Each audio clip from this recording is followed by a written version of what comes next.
Damaso, ang pura ng San Diego. Gusto na ang iyong paninira sa aking ama. Kung gayon, isa kang ulang nangal. Naway tanggapin ninyo ang aking sinserong paumanhin. Isa siyang demonyo nagbabanal-banalan. Ang ginawa mo sa libingan ng aking ama mo? Ano nangyayari sa iyo? Sige, Bill! Crispin! Basilio!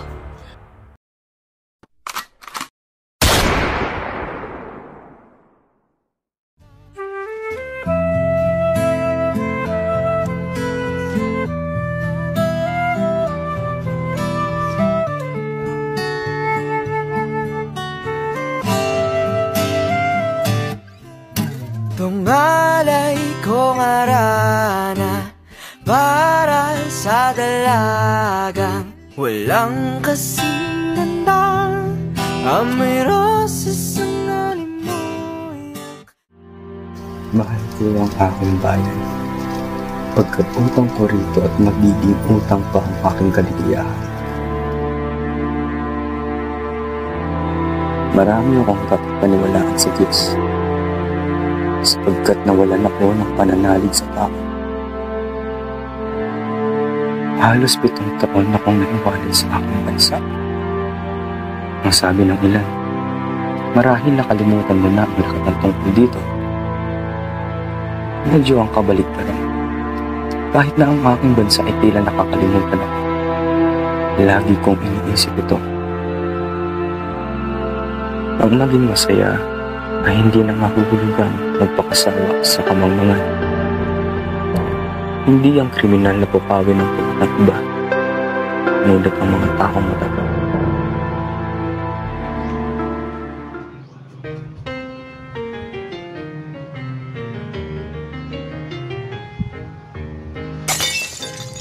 Jesus Maria Joseph, maghintay lang kayo mga bulagsak. Nakayayamot sa bansang ito. Halatang iba ang pamamahala dito kumpara sa pamamahala sa Madrid. Ang masama pa, puro mga Indyo ang nakatira. Ayaw talaga sa mga Indyo. 20 taon na akong nagsilbi at nagtay sa paglildil ng kanin at saging sa bayan ng San Diego bilang ura paroko. Ngunit nang umalis ako ay iilang matatanda at Hermanos Tercemus lang ang nagatid sa akin. Mga walang utang na loob. Dahan-dahan ka, Padre Damaso, pagkat nasa ilalim tayo bubaw ng isang Indyo. Tama siya, Reverencia. Baka magdamdam si Kapitan Tiago. Kayong mag-alala. Matagal nang hindi tinuturing ni Tiago ang kanyang sarili bilang Indyo. Malayong malayo na siya sa ganoong mga walang galang na tao. Sigurado naman kung di kasing sakrap pa nangyari sa inyo kaysa sa amin. Sigurado akong nagsayang ka lang ng pera sa pagpunta rito. Wala kang ibang kakainin kundi tinoro sa mga handaan at matutulog ng hindi nasisiyahan. Mga gino't ginang, ikinalulog ko ipakilala ang anak na siyang kaibigang si Don Rafael. Siya ay si Juan Crisostomo Ibarra. Galing siyang Europa. Sinundo ko siya sa kanyang paglalakbay.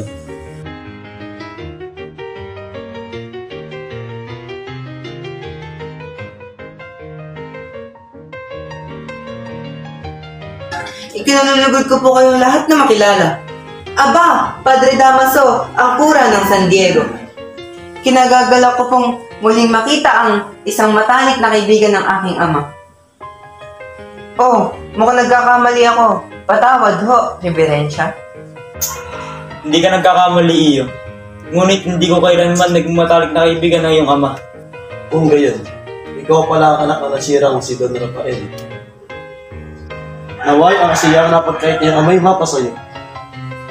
Tinola ang ipinahanda ni Kapitan Tiago gaya ng inaasahan. Nagpasahan na ng ulam. Ang masaklap, puro leeg at pakpak ang natira kay Padre Damaso, habang sa iba ay puro hita.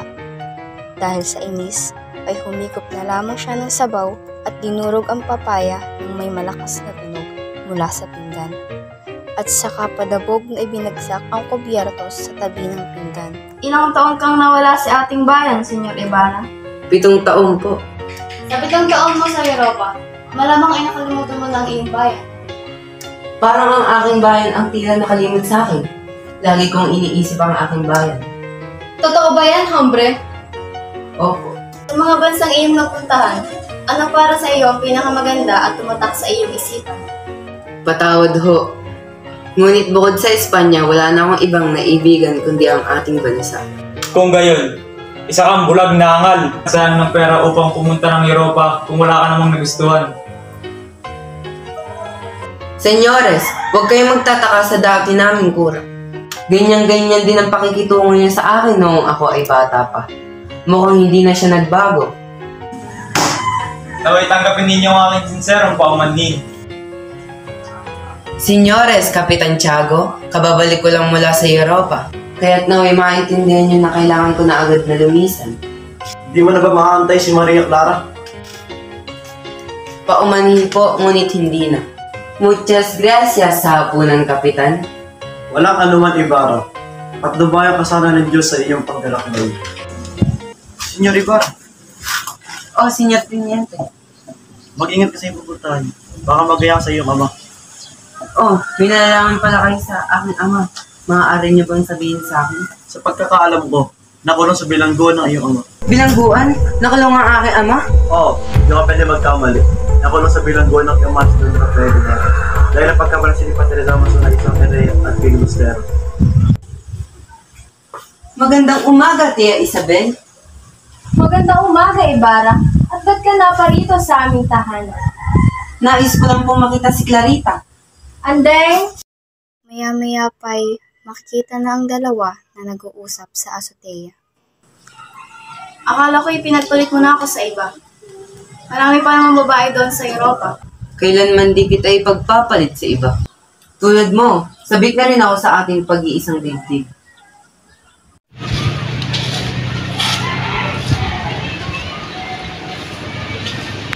Magandang umaga, Ginoo. Magandang umaga rin, Ginoo. Ano ang may paglilingkod ko sa inyo? May napansin ba kayong puntod na may malaking krus? Malaking krus. Noong nakaraan ay meron ditong libingan na may malaking krus. Ngunit iniutos ng kurang paroko na ilipat ang labi sa libingan ng mga Injek.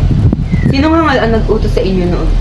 Ngunit sa kasamang para di aksidenteng naitapon sa ilog ang labi ng iyong ama. Sa kadahilan ng napakalakas ng ulan ng araw na iyon. Isang kabaliwan ang ginawa nyo. Tanggapin niyo po ang aming mating handog para sa ating simbahan. At ito naman po ang sa amin. Pagpalain kayo ng Panginoon. Naway pagputuloy niyo pa ang pagbibigay ng handog sa ating simbahan. Maasahan mo, Marian, Padre Salvi.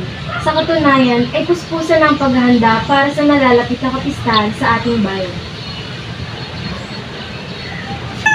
Padre Salvi, anong ginawa mo sa libingan ng aking ama? Wala akong ginagawa. Anong wala? Tinitiyak ko. Hindi ako nagpatapos sa bangkay na iyong ama. Si Padre Damaso. Inay! Inay! Bakit? Anong nangyayari sa iyo? Si Crispin! Nasaan ang iyong kapatid? Si Crispin po, Inay. Naiwan sa kumbento. Hayaan mo. Bukas na bukas sasabihan ko ang kura na pakawalan ng iyong kapatid. Ngunit napagkamalan po siyang magnanakaw, Inay.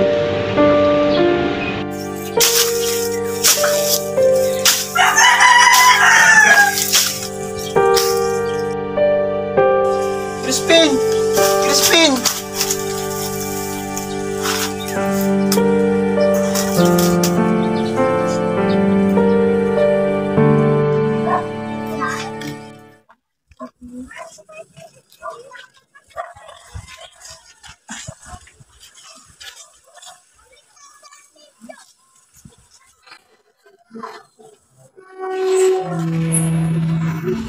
Ano yung iyong daladala, Ginang? Para po ito sa kura. Nais ko po siya makausap sapagkat ang aking anak na si Crispin ay hindi pa nakikita simula kahapon. Ikaw ba ang ina na magnanakaw? Si Crispin, matapos magnakaw, ay nakuha pa niyang tumakas. Sa katunayan, sa aking pagkakaalam, ay papunta ng mga Guardia Civil sa inyong tahanan. Ang mga Guardia Civil? Crispin! Basilio! Nasaan na kayo?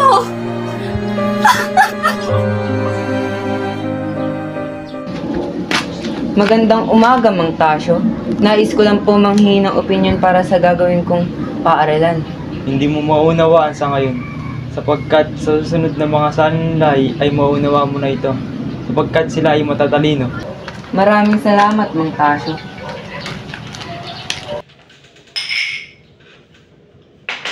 Nagbanal-banalan.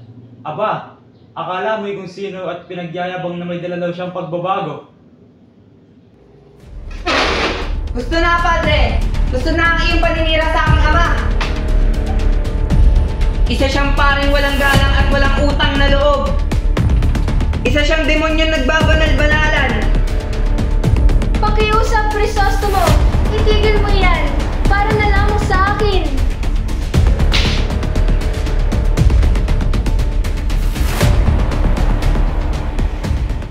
Isang baliw! Isang baliw! Isang baliw! Isang baliw! Isang baliw! Isang baliw! Isang baliw! Isang baliw!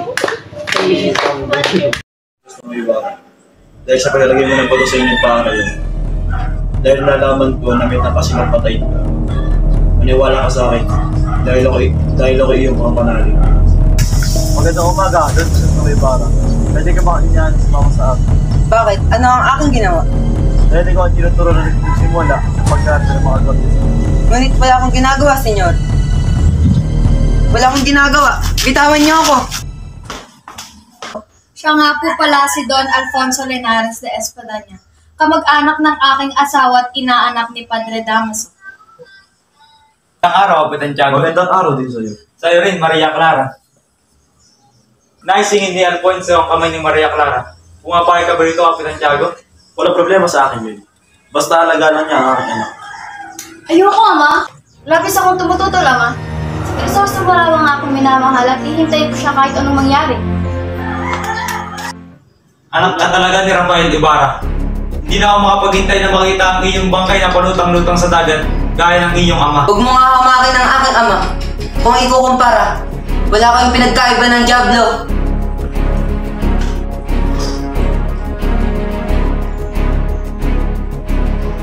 Crisostomo Ibarra! Crisostomo Ibarra! Gumising ka! Ikaw? Oo, ako nga. Natatandaan kita. Oo, ako nga. Yes. Anong ginagawa mo dito? Dito ko, ililigtas kita. Karna din ang Crisostomo Ibarra.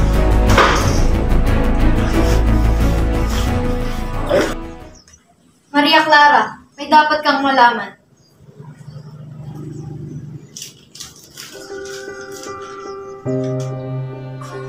Hindi ito maaari. Hindi pa patay si Ibarra.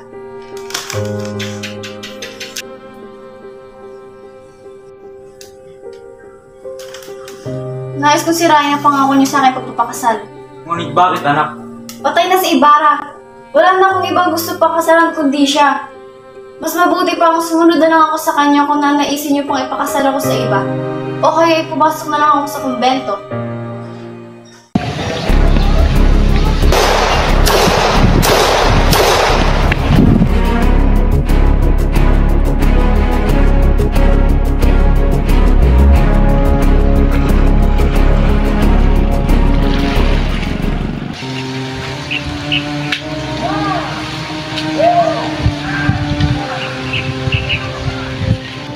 Inay! Inay! Inay!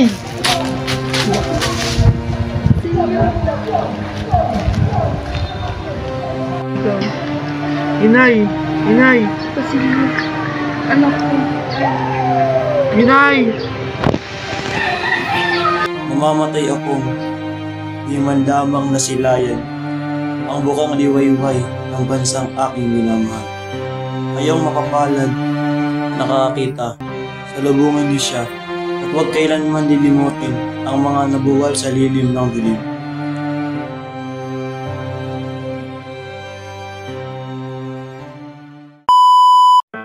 Oh, ito na, game. Gurutin niyo sige para mag-alit. Para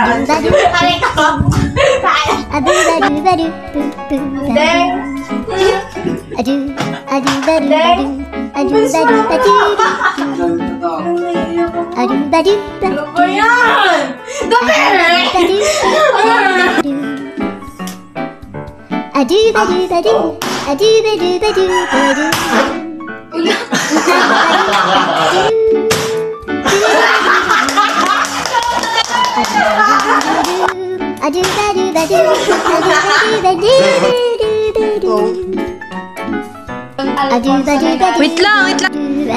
Inay! Inay!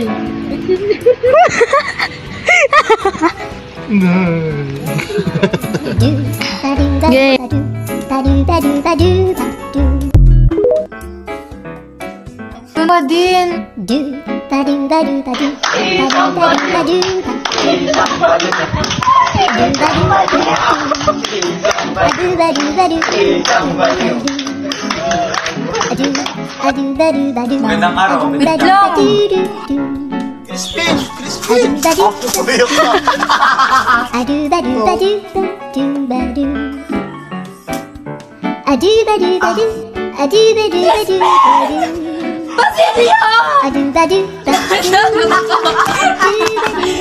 Parang lagay mo sa blue.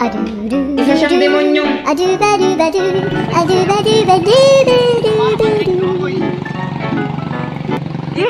wala dyan. Kaka sa iba, kawalang sala. Halika na, tuklasin ang mundo puno ng isipan. Halika na, tuklasin ang mundo puno ng isipan.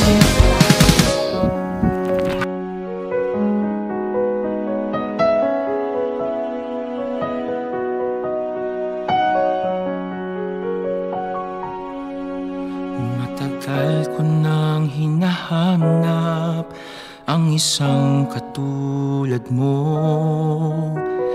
Di ko inakala na tayo'y magtatagpo.